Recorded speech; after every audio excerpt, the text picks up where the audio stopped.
Salut à tous, c'est Vincent, vous êtes sur Vincent Quête aujourd'hui et pour tout le week-end, c'est le SIDAction, un week-end d'appel aux dons en faveur de la recherche contre le sida, car contre cette maladie, une cause importante de décès dans le monde qui a tué environ plus de 32 millions de personnes depuis sa découverte.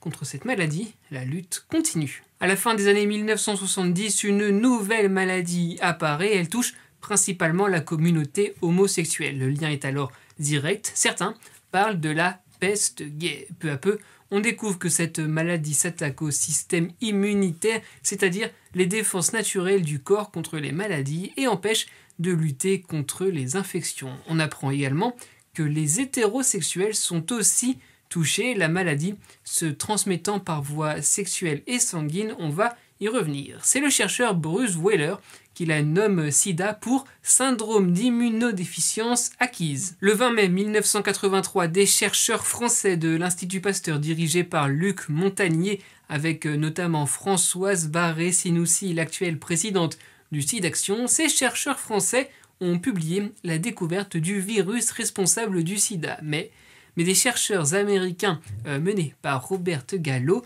contestent cette découverte, affirmant avoir trouvé le virus avant les Français en 1986. La bataille juridique prend fin, les Français sont reconnus pionniers. Cette découverte a été récompensée par le prix Nobel de médecine en 2008. Le virus en cause est un rétrovirus, un virus dont le génome s'intègre à notre ADN. Il a un nom, ce rétrovirus, le VIH, pour virus de l'immunodéficience humaine, en anglais le HIV. On dit d'une personne porteuse du VIH qu'elle est séropositive. Et c'est donc le VIH qui affaiblit notre système immunitaire, le rendant vulnérable à de nombreuses infections. Une grippe ou une bronchite peuvent s'aggraver, parfois jusqu'à la mort. Le VIH se transmet de la mère à l'enfant et par les liquides corporels. Quelques exemples, le sang, le sperme, les sécrétions vaginales et le lait maternel. Ces fluides corporels ne transmettent le VIH que s'ils sont au contact d'une zone qui les laisse entrer dans l'organisme, une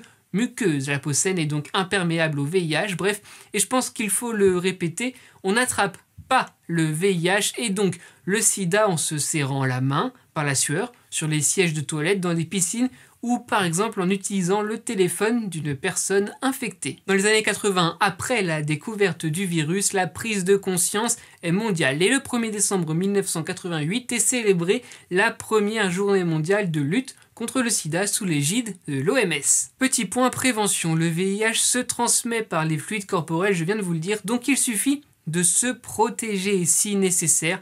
Vous pouvez vous faire dépister avec une prise de sang ou avec un test rapide où l'on vous prélève une goutte de sang au bout du doigt. Il n'existe pas encore de traitement miracle, mais on va en reparler. Quoi qu'il en soit, une personne bien soignée peut vivre convenablement, j'oserais dire. Un traitement a fait son apparition dans les années 90. La trithérapie, c'est une combinaison de plusieurs antirétroviraux qui bloquent certaines étapes du cycle de multiplication du VIH. Et la trithérapie va se révéler très efficace. C'est en partie grâce à elle que le nombre de morts du sida baisse, car si le traitement est pris régulièrement, la charge virale diminue fortement et devient même parfois indétectable. Le sida est ainsi devenu une maladie chronique, mais je le rappelle, non traitée, la maladie peut entraîner la mort. Environ 35 millions de personnes dans le monde vivent aujourd'hui avec le VIH en Afrique subsaharienne pour les 2/3 d'entre elles. En France, ce sont 150 000 personnes dont environ un tiers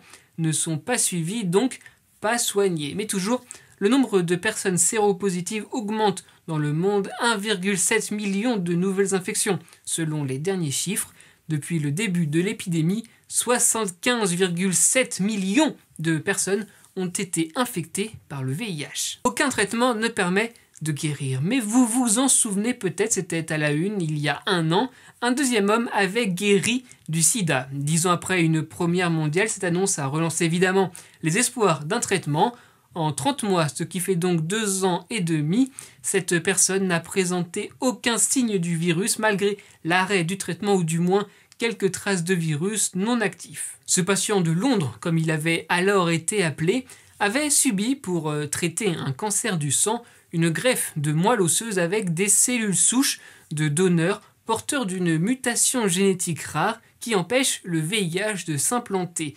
La même opération que pour le premier patient guéri, alors appelé patient de Berlin. Mais pour le moment, cela reste une expérimentation, notamment car la mutation génétique en question n'est présente que chez seulement un petit pourcent de la population mondiale. Et je veux maintenant vous parler du SIDAction. J'ai commencé en le rappelant ce week-end, c'est le SIDAction, c'est aussi pour cela que je porte ce pins et que vous voyez le 110 en haut de l'écran. Mais le SIDAction, ce n'est pas qu'un week-end de mobilisation. En 1994, plusieurs associations qui luttent contre cette maladie se regroupent pour former Ensemble contre le sida. C'est elles qui vont lancer le SIDAction en tant qu'événement médiatique de collecte de fonds et de sensibilisation. Le nom SIDAction reste dans les têtes et en 2004, Ensemble contre le sida devient SIDAction. Le financement de l'association, c'est 95% de fonds privés et l'argent qui sert ensuite à la recherche en France et dans le monde, à l'aide aux malades et à la prévention. Mais aussi, le SIDAction, ce sont